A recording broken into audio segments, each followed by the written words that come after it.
All right, good morning, everybody. I'm Craig Young, and I'm going to talk to you about Zombie POODLE, GOLDENDOODLE, and how TLS1.3 can save us all.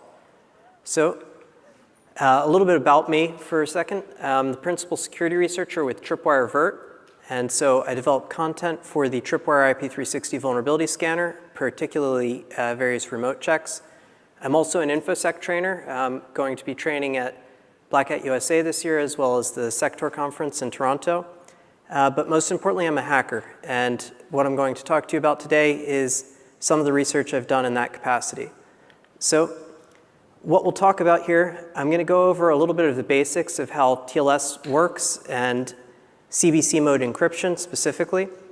We'll look at how padding oracles get exploited, how to scan for padding oracles, and specifically how I was able to make my own tool for scanning for padding oracles that were previously unknown. We'll then go over some of the findings that I had, including Zombie POODLE and GOLDENDOODLE, and wrap it all up by telling you how TLS 1.3 is going to be your savior.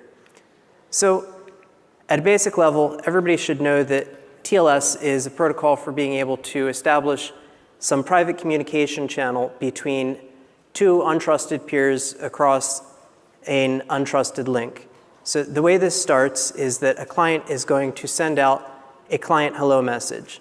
The hello message is going to contain a list of cipher suites that the client says, I speak these ciphers and I have these protocols that I support.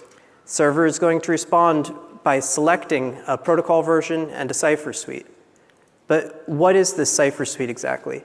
So this is a set of algorithms that are going to define the secure communication for the TLS protocol. So namely, you're going to have an algorithm for key exchange and authentication, message encryption, and also message authentication.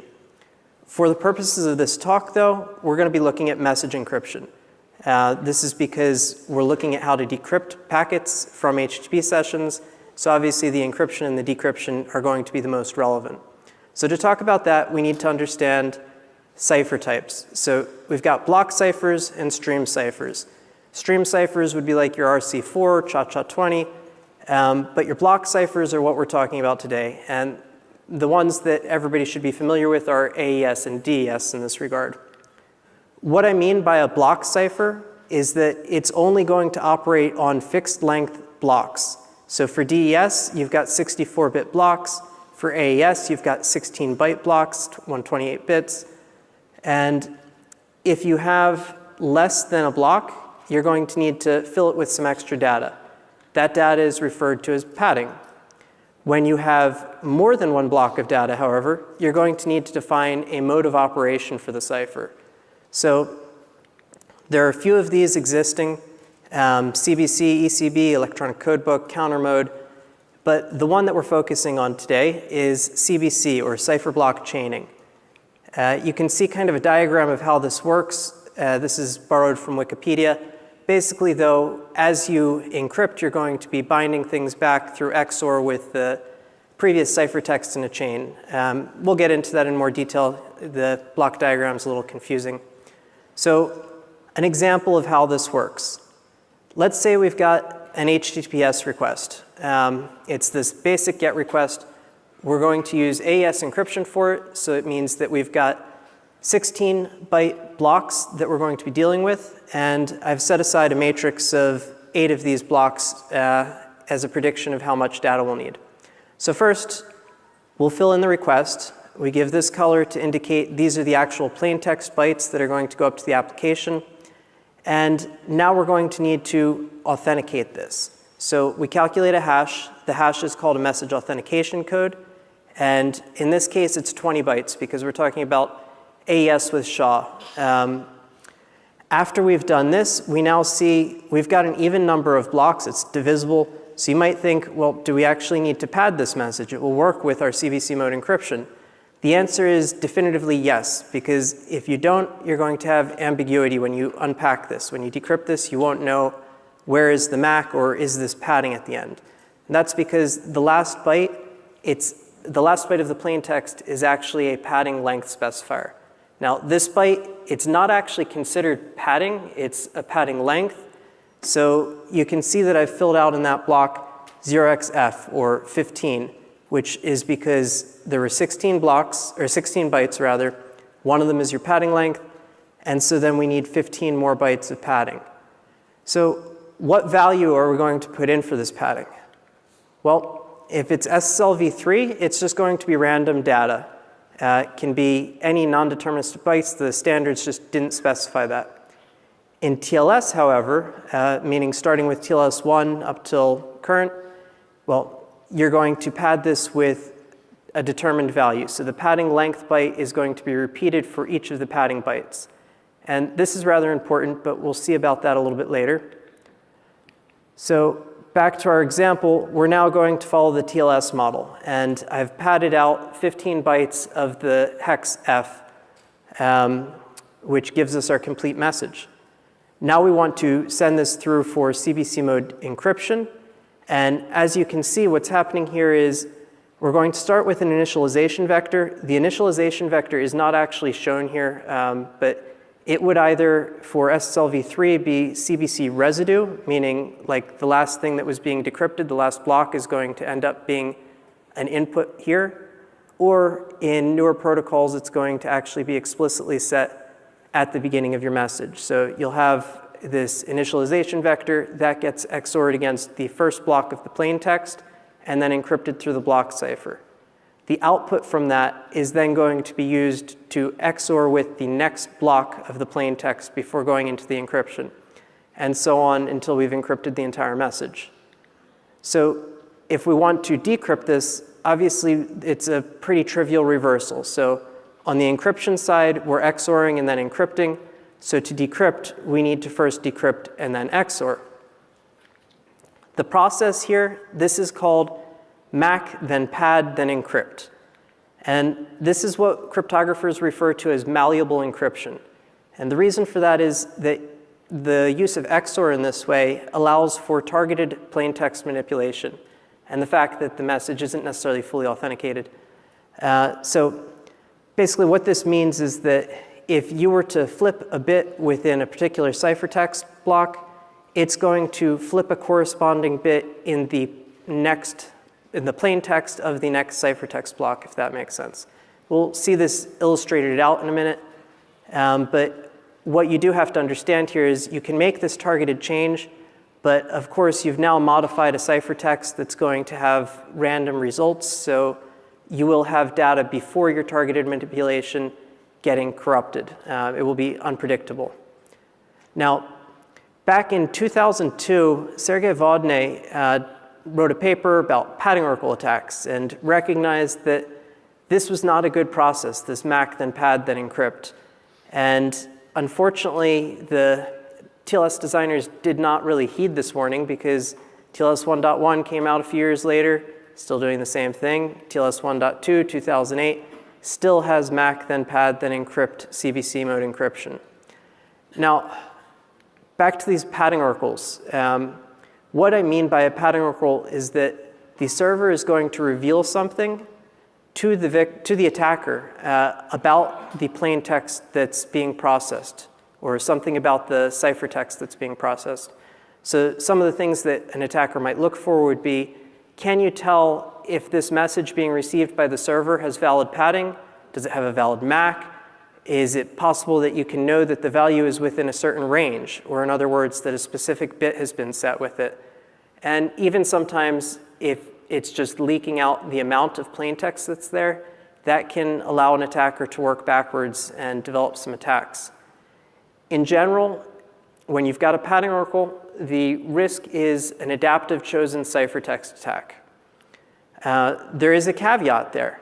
The attacker has to be able to actually observe what's going on in the server. So this means that if the server is responding differently to different broken messages, it's only going to matter if those messages or if those differences are visible to the attacker. So encrypted TLS alerts, that's not necessarily going to be distinguishable by the attacker readily. It's possible that through some browser tricks you might be able to. Another thing to mention is that timing attacks work, like Lucky 13, but this is not necessarily the most practical when you're talking about an attack over the internet, because there's a lot of fluctuation of latency. You can't always know where it's coming from. whether it's coming from a variation in the server's algorithm or something else. But generally speaking, if the attacker is able to either observe this change by sniffing on the wire or by being within the victim's browser, then there's the potential for this attack. So to explain this, to further elaborate, I'm going to go through the case study of how Poodle worked. So we'll talk about the original Poodle vulnerability, which is affecting SSLv3. The requirements for somebody to exploit this attack: you would need to be a man-in-the-middle attacker. You're going to need to have a server that's running SSLv3 with CBC mode cipher support, and you need to find a victim that's actually logged into this site with some authentication, like meaning it's sending cookies or it's sending a base64 encoded passphrase or some other header with a hash in it that's going to authenticate it. The first step in the attack is going to be that the man in the middle will need to downgrade the connection to SSLv3. I'm not going to get into the details on that. If you want to know more about that, Google TLS fallback dance and you'll get a lot of good information. But effectively, that's a well-known problem, and it is also a well-resolved problem. So the next step in this attack, though, is that the attacker is going to need to get some JavaScript running in the browser of their victim. It doesn't need to be in the origin of the website that they're trying to attack. It can just be any origin, because we just need to be able to use JavaScript to generate out some requests that are going to include the credentials, and where the attacker is able to control some attributes of the request, like either amounts of data or types of data that are in the request. Now, once these requests are generated onto the wire, the attacker is going to actually kind of move them around. So they'll know the offset of some data that they're looking for in the HTTPS request, and they're going to take that block of ciphertext and copy it over to be the last block of ciphertext, meaning it's going to be replacing the padding. The resulting record from that is going to be sent off to the server looking something like this. So you can see here that ciphertext block 4 is the one that corresponds with plaintext block 4, and that's the one that has our cookie value in it. So the attacker is going to take that, copy that in place of C7 there, and send this along to the server. Now, when the server decrypts this, obviously that last block, it's going to end up being pseudo-random data, because you're taking some decryption intermediate value and XORing it with these MAC bytes. You can see the equation for what those pseudo-random bytes would be. It's the decryption of C4 with the XOR against C6. So the attacker is going to watch what the server does. If the server sends a TLS alert, that means that the padding was invalid because the padding length ended up not being correct, so the MAC was not correct, and the server rejects the message. If there is no TLS alert, however, then it's going to look something like, oh, sorry, this is a decryption error. So yeah, here you can see actually, if the decryption, in most cases, it's going to end up that that last byte, that padding length, is not going to line up correctly. So you can see here that we've got padding length 14, and when we strip away some bytes for that, it's ultimately going to affect the way that the server is interpreting what the MAC bytes were, and that MAC will be incorrect. This is going to happen about once out of every 256 times. It will not have an error. So you can kind of think of the Poodle attack as being, for each byte you're trying to decrypt, you're rolling a die with 256 sides, and you're hoping that it comes up on the number 15, or 8 if you're working with DES. On the successful case, however, we randomly end up having that hex F, 15, is our padding length. So now the packet's able to be properly parsed out. The MAC the MAC value makes sense. And so now the attacker does not get an alert, and they can make an inference about the data. They can actually now decrypt the byte that was the last byte from that one ciphertext block. So you can see how this works here. We're going to take that 15 and XOR with the previous ciphertext block in order to find out what the intermediary decryption value was for that last byte from the targeted ciphertext block. From there, we can then know what the plaintext value is by taking that intermediary value and XORing it again with C3's last byte. Hopefully this is clear. So now, from this point, the attacker has decrypted 1 byte, and they're going to have to adjust the request. So meaning, if they add on some bytes to the URL and maybe add or remove some bytes to an extra header that comes after the cookie, they can keep it aligned that the bytes from their cookie are going to continuously fall into that expected location where the attacker can try and recover it. So again, the reason that this is working is because of the MAC, then pad, then encrypt. There is no authentication over the padding bytes within SSLv3. This was a flaw within the protocol design, and it was corrected with TLS. So now that TLS specifies padding bytes, we really shouldn't have any more Poodle problems. Everything should be good. But back at the time when Poodle was disclosed, other people got the idea, hey, you know, you could just use SSLv3 on pad mechanism in a TLS implementation, and that would have this problem too. So several people made some tools and started scanning the internet and found, yeah, there were several vendors that were, for some reason, using the SSLv3 unpadding functionality within TLS connections. So the result that we have here is Poodle is exploitable again. But these are not protocol flaws. These are implementation flaws. So patches come out and everybody should be good, right? Well, maybe, but maybe not. So Poodle TLS is specifically this problem of the SSL unpad function being used in TLS.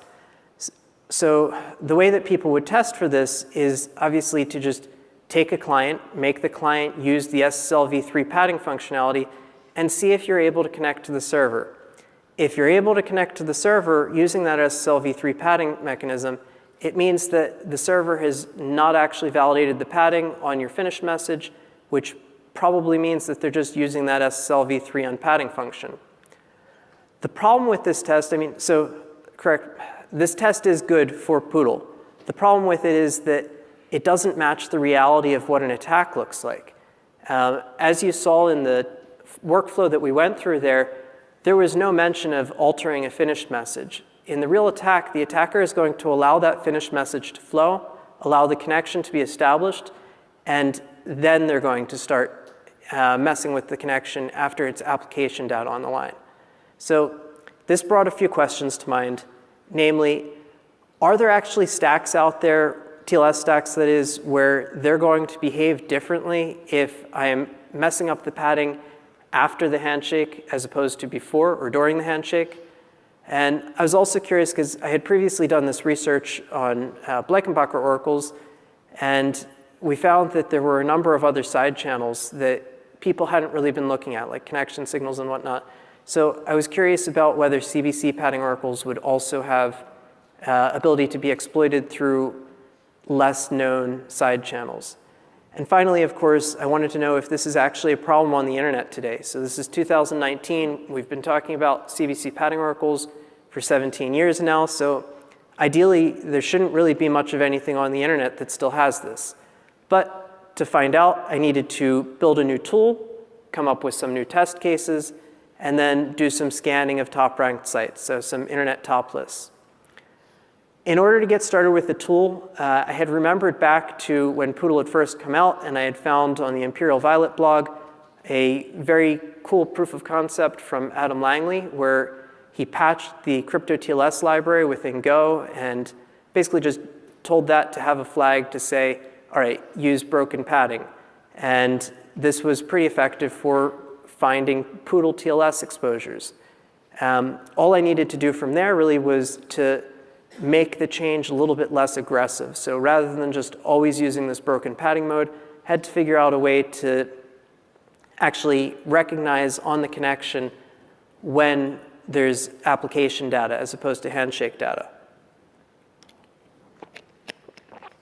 The next thing that I was thinking about is how to distinguish the different error states. So one of the things we looked at in Robot was the amount of data that was coming back. Some servers would send 2 TLS alerts rather than 1 TLS alert for certain errors.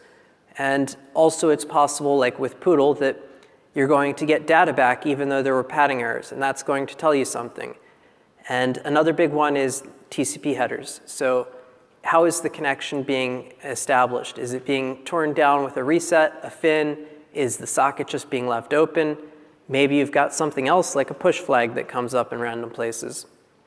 But again, whatever errors that we find, they do need to be observable at some point for this to actually be exploitable. So I'm going to tell you about the test cases that I chose in a minute, but first, to understand what the test cases are, this means that we're going to complete a handshake, and then we're going to send an HTTP request where the padding has been broken in specific ways based on these test cases. We're then going to observe and record how the system responded, and did the socket abort? Did it allow me to just time out? From each test case, the results are going to be compared, and it should be that for a secure server, any error that I throw at it, I'm not going to be able to tell the difference of why it triggered that error. So if I do see something that can be distinguished, I'm going to assume that that is a vulnerability. Like I said, though, inconsistent responses, they might not be exploitable. So something that I do to help improve the accuracy of the scans is I assume that all hosts need to be triple checked. That if you don't get the same exact responses from a host after 3 rounds of sending each test case, that you should consider this interesting but not necessarily vulnerable, because in reality, an attacker is probably not going to be able to do much with that. So the test cases that I started out with when I started this project in August 2018, we've got 4 test cases to cover basic scenarios that I thought about that could affect these. So we'll go through these one by one. Well, actually, in a second we will. So after August, I spent some time working on this. I found some bugs in my code, fixed some problems with edge cases related to certain ciphers being selected, and I also expanded my knowledge about padding oracles. I learned more about the Beast attack, and I learned from colleagues at Ruhr University Bochum about an OpenSSL flaw involving a 0-byte record. And finally, I challenged some of the assumptions that I made about how these things work, and I came up with an additional test case and also expanded some of my other test cases. So in the end, we'll talk about data sets of my scans. This is the March scan set. Those first 4 test cases is what will be described as the initial scans. So for the test cases, this first one is going to be having valid padding, but an invalid MAC. Now, the reason this is valid padding is because it ends with a 0. What that means is that there's 0 bytes needed for padding, and the server is just going to interpret the rest of the bytes, or the 20 or however many is appropriate for this particular cipher, number of bytes, as MAC values. So that's not going to be right. Obviously, the chances of that ending up being a valid MAC are infinitesimally small. So we can assume that this is invalid MAC with valid padding. The second test case that I thought about was what happens if the server receives a message, but it doesn't actually have enough bytes to unpack it. So we send, say, an 80-byte message, but we say there's 255 bytes of padding. How is it going to respond? And also, just as a note, initially, I did implement this as just having the last block as all Fs, but when I came back to this in March and expanded on my work a little bit, I ended up realizing that you really could, as an attacker, create multiple blocks of crafted text. And so I extended out this test case to be filling up the entire record with all Fs. So it is true incomplete, invalid padding without any record and without any MAC. The third test case is just basically your POODLE test case. We've got SSLv3 style padding, where the server will not be able to validate the bytes. And test case number 4 is going to be having a missing MAC. So that means the padding length is going to be exactly the length of the record. And once again, initially in March, I started out just by doing the last block, because that's what a POODLE attacker would do. With the increased knowledge of Beast, I ended up expanding this so that all of the blocks would have this value, so that it would actually be valid padding rather than incomplete padding. And then finally, The last test case that's in here, I can't really take credit for this one because this came from Yuri Samarovsky, Robert Merget, and Nimrod Avram, who I collaborated with on some research. But basically, the idea here is that we've got a zero-length record. So we're leaving enough data that there is a MAC and padding, but nothing else. And this can trigger some problems with certain OpenSSL builds. So I put all these test cases into my tool, and I started scanning the lab at Tripwire to see what would come up. I found a lot of targets. I validated my results against the Tripwire IP360 tool and found that things were as expected, except one. One thing stood out, the Cisco ASA that had CV 2015-4458. This should not have had Poodle, but it was matching my thing. So I looked into this bug and found that it had been previously found and called Mace. Basically, the problem was that the Cavium network accelerator in this device was having MAC validation disabled.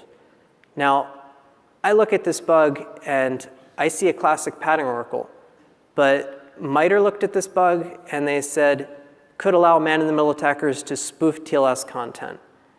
Cisco, they were more direct in saying a successful exploit of this vulnerability does not allow an attacker to decrypt the packets. And I saw this as a challenge, and I took that challenge. So to me, you should be able to exploit this pretty similar to Poodle. So you've got a man in the middle, you've got a victim that's using CBC ciphers, and ultimately you're going to be able to steal some secret information like a session cookie or an authentication header of some other sort. The difference is that GOLDENDOODLE, as I'm going to name this, is much faster than Poodle because the decryption is deterministic, as we'll see in a moment. So the trick here is that because the MAC bytes are not being validated, we're actually able to set a guess in that block that I've labeled G there and use that to influence the decryption so that we can actually validate whether or not a guess that we have for a particular plaintext byte is correct. So in that way, we can iteratively go through all possible characters and brute force decrypt this. So you can see there the equation for how we're calculating this, but basically we're going to guess the plain text value and use that by XORing with the previous ciphertext to come up with what would have been the block cipher decryption output from this targeted ciphertext block if our guess was correct. Now, using that, we basically just fix that value into our guess spot, and if it ends up that our guess was correct, then these numbers are going to cancel out because you're going to be XORing something against itself. That gives you 0, which is going to be your valid padding. So you can see here, this is what it would look like if our guess is correct. You've got the padding length being 0, the MAC is wrong, but the server doesn't care. So as I was saying, the attacker is going to now be able to, for each intercepted request, make a guess or validate a guess for what one targeted byte is. This means that as opposed to Poodle, where you've got an average of 256 requests for every byte, with GOLDENDOODLE, any byte could be decrypted in at most 255 requests. And frankly, though, because HTTP is a plain text protocol, you're limited to these printable ASCII characters, 95 of them, which means that you've really only got 94 maximum requests that you're going to need to do before you know any byte that might be realistically found within an HTTPS packet. And there's also other interesting cases, like this Cisco ASA, for example. The web VPN mode on it, it uses a hexadecimal session ID, all with lowercase, I think it is, letters. So in that case, you're talking about 15 requests for each byte that you're trying to decrypt. So I made a proof of concept of this. It went very easily. I did it in Python using IP tables. It wasn't like a full realistic exploit scenario, but rather just having curl being the victim, running it in a loop, and redirecting my traffic through IP tables to my script. I tested this on the SSL VPN interface from an ASA running 9.1 subversion 6, and it did in fact work. So The next finding that I had while I was looking through this is called Zombie POODLE. This is, again, not Poodle, but it is similar. So Poodle, again, is specifically when you're talking about the use of the SSLv3 padding mechanism in TLS. This is something different. What's happening here is you're looking for any types of signals that are going to indicate that non-deterministic padding and use those with an algorithm that is the same as Poodle, except the oracle is going to be different. So the way that I look at this, for at least the most common Zombie POODLE, it's almost like an inversion of the Poodle oracle. So with Poodle, you're looking for an alert, and when that alert happens, it means that your data was not good. When the alert is not there, your data was good, a positive oracle response. But with Zombie POODLE, in other words, you've got it that when you get an alert, it actually is oftentimes telling you that your oracle was positive. So I turned my scanner on to the Alexa Top 1 Million, and I did this because most of the popular stacks that exist on the internet are going to be found within the Alexa Top list here. And there's, at this point now, like 85% of the hosts actually do have HTTPS running. And as luck would have it, I had previous data sets from doing research into the Blankenbach oracles last year on robot research. So I was able to correlate a lot of this data and kind of get a sense for what vendors might be out there. The first scans that I did were conducted between August and December 2018. And I was able to identify 100 different behaviors among all of the targets. A lot of these were like one-offs or two-offs, meaning you would have just this one server happens to have an EOF for this one error, none of the others do. But there were actually 46 of them that appeared on at least 10 servers.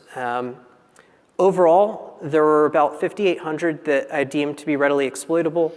And this is only counting ones that had consistent observable oracles. Of these, there were less than 1,000 that appeared to me to be like a known Poodle TLS vulnerability.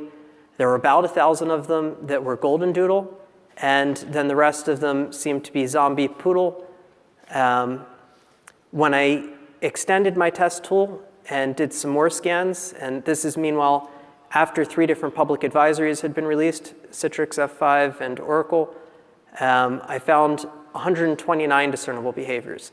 And part of this is because I extended my validation for what kind of signals I was looking for. Like, I added in some code to say, after we've sent our record and we've waited a little while, let's try and close the TLS session, which means writing onto the socket, which means that we're possibly going to get another error condition back that's going to reveal whether the session is still open or whether the remote peer has terminated it.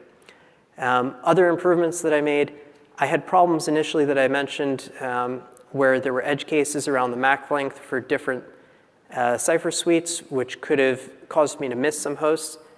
And I also extended out my test cases so that it wasn't just messing with the last block, but also throughout the packet. In the end, with this data set collected earlier this month, March 11th to 12th, there were nearly 8,000 domains with oracles, but I actually only classified about 3,689 of them as observable. And that means the other ones, a lot of them were encrypted TLS alerts, which means somebody might be able to exploit them, but it's going to take some JavaScript kung fu or something. So overall, we're looking at about 1.6% of the TLS-enabled Alexa top 100,000 sites having exploitable TLS padding oracles. And overall, there's about 1%. This covers a lot of different important sites, like a couple US credit reporting agencies, several government agencies, military organizations from around the world, lots of commerce sites and bill paying systems, all sorts of things that somebody might actually want to attack. And another thing I want to draw your attention to here is 1.6%, this is for the top 100,000 versus 1% for all of them. That tells me that, again, just like with Robot, the distribution of vulnerable systems is heavier on the sites that are more popular, which is also probably meaning that these are the sites that are spending more money. And I'll let you make your own conclusions about that, but I feel that this says some things about the value of some of these middle boxes and the quality of their implementations. So I'll also note there are a lot more hosts that are out there that are vulnerable. I have direct knowledge that another project is going to be revealing that as well. Some of the things that I missed, that I know that I missed kind of intentionally, there are cases where a padding oracle is only going to exhibit if you select a certain protocol and a certain cipher. My test was not doing that. My test was just connecting and using whatever preferences the server had. The reason for this is that in reality, if somebody's going to exploit this, it's going to be pretty unlikely that they're going to be able to force the selection of a particular cipher and protocol version at this point. So the most interesting cases are what the server's defaults are. Also, I want to note that I've got 5 test cases here. There are definitely a lot more things that you could do.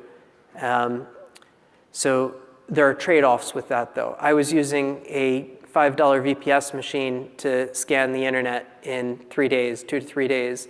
Wouldn't be able to do that if I was extending out this test so far. I also want to note something that I'm casually calling sleeping poodle, and that's basically that there's poodle TLS problems that they really are SSLv3 padding mode being used within the application data, but not in the handshake. So to understand this, you have to know that there's multiple protocols within the TLS protocol. You can check out my blog for more details on that. But basically, you can have a separate implementation for handshake and application data, and there are a number of hosts out there that seem to. So with these hosts, you could scan with my pad check tool, and you'll see that it says poodle. But if you scanned with something like SSL Labs or some other proper poodle TLS test tool, it's not going to recognize that as vulnerable. So the disclosures that have been going on. As I mentioned, Citrix and F5 have both released advisories already. Each of these vendors had exposure for both Zombie POODLE and GOLDENDOODLE, but it was predominantly Zombie POODLE that I was seeing with the Citrix hosts and predominantly GOLDENDOODLE that I was seeing with the F5 hosts.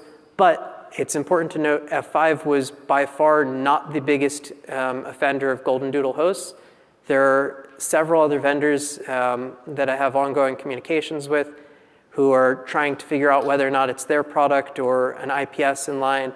So I'm kind of hoping that you guys will take the tool that I'm going to share with you at the end of today, scan your environments, and maybe open up tickets with vendors to help get some more patches out. So there's also some things that I missed here because there are things that aren't going to be in the Alexa top sites. For example, if you're talking about home devices and VPN endpoints, these probably aren't going to end up on an internet top site list, but they could have very important vulnerabilities, especially these SSL VPN systems. So that's something that I haven't really had access to scan a lot of different vendors, and I would encourage other people to do that. There's also, as I said, a lot more subtle checks that you can do. Like, there are problems that could be exploitable simply if a server is failing to validate just one MAC byte. Because if they fail to validate just one MAC byte, you might be able to use that as part of an oracle. I had promised that TLS1.3 is going to save us all. So the reason for this is that there's only authenticated ciphers allowed in TLS1.3. I'm absolutely encouraging that anybody in here who manages a site, you need to stop using TLS CBC ciphers. This MAC then pad then encrypt, it's not a good process. And really, moving to TLS 1.3 is a very good idea. For a long time now, the TLS specifications have been driven too far by vendors and practitioners rather than actual cryptographers. And I feel that TLS 1.3 is really a sea change at this point, that it was driven by cryptography and security and privacy rather than business needs and what's going to sell. I have some acknowledgments that I want to make. So Hanno Böck had inspired me to do this kind of work. We had spoken after Black Hat, after the robot research, and talked about the different things that might still be out there, basically well-known crypto flaws that are still making their way on the internet. I also want to give a special thanks to Robert Merget, Yuri Somorovsky, and Nimrod Avram. These guys did a really awesome project, which is going to be in the Usenix proceedings this year. And you can check out their repo. Is the bottom link there. And this top link is the repo for getting the pad check tool. And I've been told that they will also be releasing their tool today. I expect that it will end up on that bottom repo.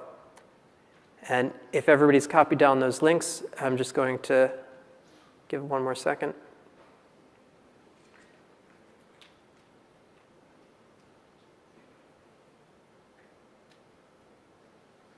OK, so now I have a few minutes for questions. Does anybody have any questions?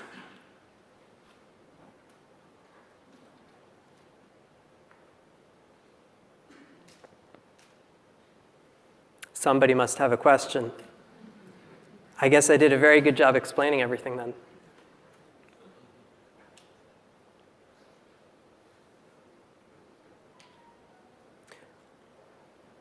Well, thank you everybody for your time then.